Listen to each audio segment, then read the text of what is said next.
गोपियों के श्री कृष्ण के प्रति प्रेम की एक बहुत सुंदर कथा।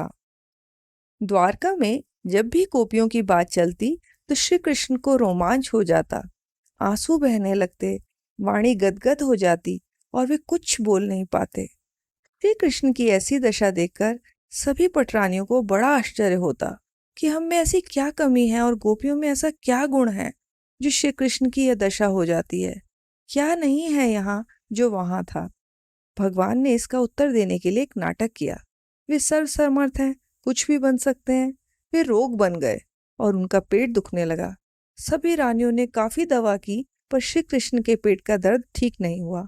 वैद्य जी बुलाए गए। उन्होंने पूछा, महाराज क्या पहले भी कभी आपके पेट में दर्द हुआ है और कोई दवा आपने प्रयोग की हो तो बताएं। भगवान ने कहा, हाँ दवा तो मैं जानता हूँ। यदि हमारा कोई प्रेमी अपने चरणों की धूल दे दे और धूल के साथ हम दवा ले लें। रुक्मणी जी और सत्यभामा जी ने सोचा, चरणों की धूल तो हमारे पास है ही और प्रेमी भी हम हैं, पर शास्त्र कहता है कि पति को चरणों की धूल देने पर पाप लगेगा और नरक में जाना पड़ेगा। अतः पाप और नरक के डर से उन्होंने चरण धूलि देने से मना कर दिया। उन्हें देखकर अन्य 16,000 रानियां और द्वारकावासियों ने भी चरण धूलि देने से मना कर दिया। उसी समय नारद जी वहां पधारे और बोले, महाराज पेट दुखता है, यह कैसी माया रची है आपने। भगवान श्री कृष्ण बोले, दुखता तो बहुत है, तुम कुछ उपाय कर दो, किसी प्रेमी की चरण धूलि ला दो। नारद जी ने सोचा, प्रेमी तो हम भी हैं और हमारे पास भी धूल है, पर जब हमसे बड़ा प्रेम का दर्जा रखने वाली रुक्मणी जी ने ही चरण धूलि नहीं दी तो हम कैसे दे दे। भगवान श्री कृष्ण ने कहा, नारद जरा ब्रज में तो हो आओ। वीणा बजाते हरिगुण गान करते हुए नारद जी ब्रज में गोप गोपियों के बीच जा पहुंचे। सब गोपियों ने नारद जी को घेर कर पूछा, कहाँ से पधारे हैं महाराज। जब उन्हें मालूम हुआ कि द्वारका से आए हैं तो श्री कृष्ण का समाचार जानने के लिए वे अधीर हो गई और उन्होंने नारद जी से प्रश्नों की झड़ी लगा दी। गोपियों ने पूछा, हमारे प्राणनाथ प्रसन्न है ना। नारद जी ने उत्तर देने के बजाय मुंह बना लिया। गोपियों के प्राण निकलने लगे। वे बोली, महाराज जल्दी बताइए मामला क्या है। नारद जी बोले, श्याम सुंदर का पेट दुखता है, दवा तो बहुत हुई है पर कुछ लाभ नहीं हुआ। गोपियों ने पूछा, कोई उपाय। नारद जी ने कहा, उपाय तो स्वयं श्री कृष्ण ने बतलाया है। किसी प्रेमी की चरण धूलि मिल जाए तो वे अच्छे हो जाएंगे। श्री कृष्ण ने कहा था कि गोपियां हमारी बड़ी प्रेमिका हैं। गोपियां बोली, वे प्रेमी मानते हैं हमको, तो ले जाइए चरणों की धूल, जितनी चाहिए उतनी ले जाइए। ऐसा कहकर सब गोपियों ने अपने चरण आगे बढ़ा दिए।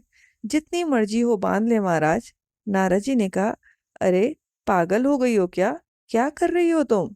जानती नहीं किसको धूल दे रही हो तुम, भगवान को। नरक मिलेगा तुम्हें। गोपियां बोली, हम भगवान तो जानती नहीं, पर वे तो हमारे प्राणनाथ हैं। यदि उनकी पेट का दर्द अच्छा होता हो तो हम अनंत काल तक नरक में रहना भी पड़े तो हम नरक में रहेंगी, कभी शिकायत नहीं करेंगी। आप धूल ले जाइए और जल्दी जाइए जिससे उनके पेट का दर्द अच्छा हो जाए।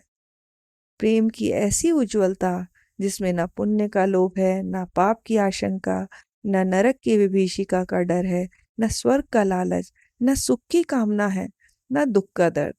ऐसा प्रेम केवल गोपियों में ही दिखाई देता है। गोपियों को निज सुख की कामना रत्ती भर भी नहीं है।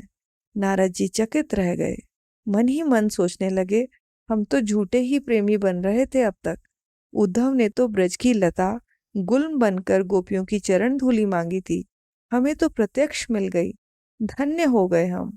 इसके बाद गोपियों की चरण धूलि से अपने मस्तक को अभिषिक्त किया और फिर गोपियों की चरण धूलि की पोटली बांधकर सिर पर रख ली और वीणा बजाते हरिगुण गाते पहुंच गए द्वारका के महल में।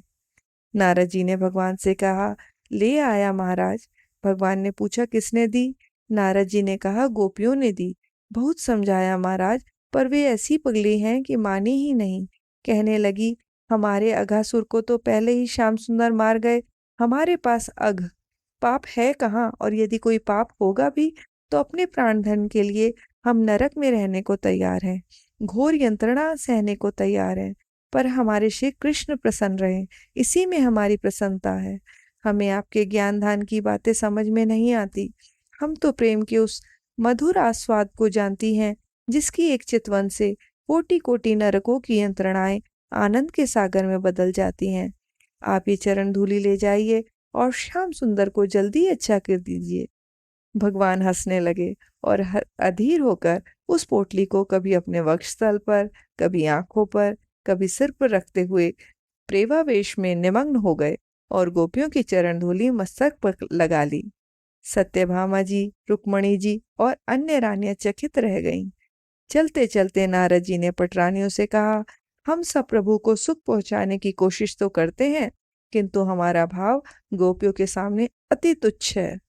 सचमुच गोपियों का प्रेम ही प्रेम कहलाने योग्य है। पेट तो अच्छा था ही, यह तो श्री कृष्ण की लीला थी। यह अवगत कराने के लिए कि गोपियों के नाम से उनकी आंखों में आंसू क्यों आते हैं।